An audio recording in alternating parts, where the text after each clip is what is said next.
നമസ്കാരം.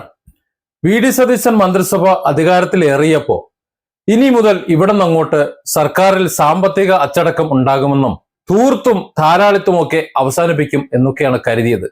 അതിന്റെ തെളിവായി ആദ്യം മുഖ്യമന്ത്രി പറഞ്ഞത് തനിക്ക് വേണമെങ്കിൽ ഒരു പുതിയ കാറ് 10-80 ലക്ഷം രൂപ വേണ്ട, 10-30 ലക്ഷം രൂപ കൊടുത്തു വേണമെങ്കിൽ എടുക്കാം, പക്ഷെ ഞാനത് ചെയ്യുന്നില്ല, പഴയ മന്ത്രിമാർ ഉപയോഗിച്ചിരുന്ന കാറുകൾ ഉണ്ടല്ലോ, ആ കാറുകൾ തന്നെ മതി, അതിന് 10,000-ഓ 50,000-ഓ 1 ലക്ഷം ഓടിയാലും കുഴപ്പമില്ല, അത് മതി, അതിന്റെ ആവശ്യമേ ഉള്ളൂ, നമ്മൾ മാതൃക കാണിക്കണ്ടേ എന്നൊക്കെയാണ് തള്ളി അങ്ങോട്ട് വിട്ടത്. അത് കേട്ടപ്പോൾ സത്യത്തിൽ കുളിര് കോരിപ്പോയി. കരുതിയത് എല്ലാ മേഖലയിലും വി.ഡി. സതീശൻ അതാണ് ചെയ്യാൻ പോകുന്നത് എന്നാണ്. എന്നാൽ ഈ ലാളിത്യം ക്ലിപ്പ് ഹൗസിലേക്ക് കയറിയപ്പോൾ സംഗതി മാറി. വി.ഡി. സതീശൻ സർക്കാരിന്റെ അറ്റകുറ്റപ്പണി പുരാണം ഒന്ന് പറയാതിരിക്കാൻ നിവൃത്തിയില്ല. കേരള രാഷ്ട്രീയത്തിലെ ലാളിത്യം എന്നത് ഒരു അത്ഭുത ഔഷധമാണ് എന്ന് നമുക്ക് എല്ലാവർക്കും അറിയാം. തെരഞ്ഞെടുപ്പ് കാലത്ത് ഇത് വോട്ടർമാരെ മയക്കാൻ വേണ്ടി ഏറ്റവും അധികം ഉപയോഗിക്കുന്ന ഒരു വാക്കാണ്. ജയിച്ചു കഴിഞ്ഞാൽ പിന്നെ മന്ത്രിമന്ദിരങ്ങളുടെ ചുമരുകൾ മാറ്റാനാണ് അത് ഉപയോഗിക്കുന്നത്, ആ ലാളിത്യം ഉപയോഗിക്കുന്നത്. പിണറായി വിജയൻ സർക്കാരിന്റെ 10 വർഷത്തെ ധൂർത്തിനെതിരെ വാളോങ്ങി ജനകീയ ബദലും ലാളിത്യം പ്രഖ്യാപിച്ച് അധികാരമേറ്റ വി.ഡി. സതീശൻ സർക്കാരിന്റെ ആദ്യ വിപ്ലവകരമായിട്ടുള്ള നടപടി കേട്ടാൽ മൂക്കത്ത് വിരൽ വയ്ക്കും. മന്ത്രിമന്ദിരങ്ങൾക്ക് കോടികൾ ചെലവിട്ടുള്ള മേക്ക് ഓവർ. ഇന്നലെ വരെ മുൻ ഇടതുപക്ഷ മന്ത്രിമാർ സുഖമായി അന്തിയുറങ്ങിയ അതേ കട്ടിലും അതേ കസരയും അതേ ചുമരുകളുമാണ് ഇന്ന് പുതിയ മന്ത്രിമാർക്ക് കാണുമ്പോൾ അലർജി ഉണ്ടാക്കുന്നത്. കഴിഞ്ഞ സർക്കാർ അധികാരത്തിലേറ്റപ്പോ അതിനു മുമ്പ് താമസിച്ചിരുന്ന മന്ത്രിമാരുടെ മണവും ചൂരും ഒക്കെ അലർജി ആയതുകൊണ്ട് അവർ കോടികൾ ചെലവഴിച്ച് മാറ്റം വരുത്തിയ അതേ മന്ദിരങ്ങൾ തന്നെയാണ് വി.ഡി. സതീശൻ സർക്കാരിന് ഇപ്പോ മാറ്റം വരുത്തണമെന്ന് തോന്നുന്നത്. ജനങ്ങളുടെ നികുതി പണം ചെലവഴിച്ച് നടത്തുന്ന ഈ ആഡംബര മാമാങ്കത്തിന്റെ കണക്കുകൾ ഒന്ന് പോസ്റ്റ്മോർട്ടം ചെയ്യുന്നത് നല്ലതാണ്. ഭരണത്തിൽ കയറി ദിവസങ്ങൾക്കകം പൊതുമരാമത്ത് വകുപ്പ് വഴി മന്ത്രിമാരുടെ വീടുകൾ, അവരുടെ ഔദ്യോഗിക വസതികൾ, തിരുവനന്തപുരത്തെ ക്ലിഫ് ഹൗസിന്റെ പരിസരത്തുള്ള വീടുകൾ നവീകരിക്കാൻ വേണ്ടിയിട്ട് അനുവദിച്ച തുകയുടെ ഏകദേശ രൂപം എന്ന് പറയുമ്പോൾ ഞെട്ടിക്കുന്നതാണ് നമ്മളെ സംബന്ധിച്ചിടത്തോളം. വി.ഡി. സതീശൻ മുഖ്യമന്ത്രിയായിട്ടുള്ള വി.ഡി. സതീശന് 1.5 കോടി രൂപയാണ് ക്ലിഫ് ഹൗസ് ഇച്ചിരി കൂടി ഒന്ന് ഉയർത്തി ഒന്ന് പെയിന്റ് ഒക്കെ ഒന്ന് അടിച്ച് ഒരു സ്മാർട്ട് കിച്ചനും അതും ഇതുമൊക്കെ ഒന്ന് വെക്കാൻ വേണ്ടിയിട്ട് അനുവദിച്ചു കൊടുത്തിട്ടുള്ളത്. എന്നാൽ വി.ഡി. സതീശൻ അത്രയധികം മോഡിഫിക്കേഷൻ ഒന്നും തനിക്ക് വേണ്ട എന്ന് പറഞ്ഞതായാണ് അറിവ്. ശരിയാണോ എന്തോ അറിയില്ല, വാർത്തകളാണ്.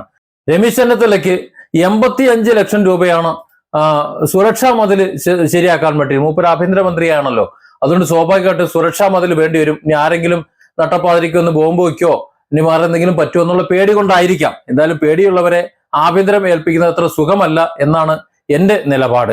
സുരക്ഷാ മതിൽ മാത്രമല്ല കേട്ടോ, ഇന്റീരിയർ ഡെക്കറേഷനും കൂടിയിട്ടാണ് ഈ പണം.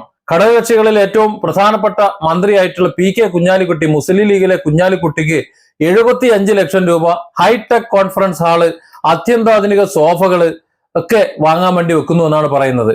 മറ്റു മന്ത്രിമാർ ഏകദേശം 10-21 പേർ അടങ്ങുന്ന ക്യാബിനറ്റിന് വിവിധ മന്ദിരങ്ങൾ നോക്കുകയാണെങ്കിൽ ഒരു 50 ലക്ഷം 60 ലക്ഷം ഇങ്ങനെയൊക്കെയാണ്. ബാത്റൂമിന്റെ ടൈൽസ് മാറ്റണം, വാസ്തു ശരിയാക്കണം, എയർ കണ്ടീഷൻ പുതുക്കണം, അങ്ങനെ ആകെ ഏകദേശം 12 മുതൽ 15 കോടി രൂപ. അതും ഖജനാവിൽ ശമ്പളം കൊടുക്കാൻ പോലും ഇല്ലാതിരിക്കുന്ന ഈ സമയത്താണ് KSRTC-ക്കാർക്കും മറ്റുള്ളവർക്കും പെൻഷനും ശമ്പളവും കൊടുക്കാൻ പറ്റാതെ നെട്ടോട്ടം ഓടുമ്പോഴാണ് ഈ അടിയന്തര വാസ്തു നവീകരണം എന്ന് മനസ്സിലാക്കണം. പിണറായി മന്ത്രിസഭാ കാലത്ത് മന്ത്രിമാർ താമസിച്ചിരുന്നപ്പോ അവരുടെ തോളത്തെ അഴുക്ക് ഒരു പക്ഷേ ചുമരിൽ പറ്റിയിട്ടുണ്ടാകാം. ആ അഴുക്കൊക്കെ നീക്കണം. അത് പുതിയ മന്ത്രിമാർക്ക് അലർജിയാണ്. നമുക്ക് മനസ്സിലാകാത്തത് ഇന്നലെ വരെ പിണറായി മന്ത്രിസഭയിലെ മന്ത്രിമാർ താമസിച്ചിരുന്നപ്പോ ഇല്ലാത്ത എന്ത് കേടുപാടാണ് ഇന്ന് രാവിലെ സതീശൻ മന്ത്രിസഭയിലെ അംഗങ്ങൾ കയറിയപ്പോ ഈ വസതികൾക്കുണ്ടായത് എന്നാണ്. ഇടതുപക്ഷ മന്ത്രിമാരുടെ കമ്മ്യൂണിസ്റ്റ് കാറ്റ് അടിച്ചുപോയ ചുമരുകളിൽ UDF-ന്റെ മന്ത്രിമാർക്ക് ഐശ്വര്യം വരണമെന്നുണ്ടെങ്കിൽ ഇറ്റാലിയൻ മാർബിളും വിദേശ പെയിന്റും വേണമെന്ന അവസ്ഥയാണ്. ചുമരിലെ അഴിമതി വിരുദ്ധ പെയിന്റ് മുൻ സർക്കാർ അഴിമതി നടത്തി എന്ന് പറഞ്ഞാണ് ആ പെയിന്റ് അടിക്കുന്നത്.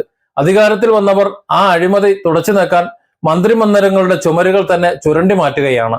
1 ലക്ഷം രൂപയുടെ പെയിന്റ് അടിച്ചാൽ തീരുന്നിടത്ത് 10 ലക്ഷത്തിന്റെ ഇന്റീരിയർ ഡിസൈനിങ് നടക്കുന്നത് ക്ലിഫ് ഹൗസിലെ പുതിയ ലാളിത്യത്തിന്റെ ഭാഗമാണ്. വാസ്തുവും രാഷ്ട്രീയവും നോക്കുമ്പോഴാണ് അതിലേറെ രസം. ഭരണം മാറിയപ്പോ വടക്കോട്ട് നോക്കിയിരുന്ന കസേരകൾക്ക് ഇപ്പൊ വലത്തോട്ട് തിരിയാൻ ഒരു മടി. കസേരകളുടെയും ജനലുകളുടെയും വാസ്തു മാറ്റാൻ മാത്രം ലക്ഷങ്ങളാണ് പൊതുമരാമത്ത് വകുപ്പ് പാസാക്കുന്നത്. പ്രതിപക്ഷത്തിരുന്നപ്പോഴത്തെ സിംഹങ്ങൾ ഭരണത്തിലെത്തിയപ്പോ ആഡംബര പ്രിയർ പ്രതിപക്ഷ നേതാവായിരുന്നപ്പോൾ റെയിലിന്റെയും ക്ലിഫ് ഹൗസിന്റെ കാലിത്തൊഴുത്തിന്റെയും ഒക്കെ കണക്ക് പറഞ്ഞ് പിണറായി വിജയനെ വിറപ്പിച്ച സതീശൻ ഇന്ന് സ്വന്തം മന്ത്രിമാർക്കായി കോടികൾ ചെലവഴിക്കുമ്പോൾ മൗനത്തിലാണ്, അല്ലെങ്കിൽ മൗനം നടിക്കുകയാണ്. കടം വാങ്ങിയിട്ട് തന്നെയാണ് ഇവിടെ മേക്ക് ഓവർ നടത്തുന്നതും. കേരളം കടക്കണിയിലാണ്.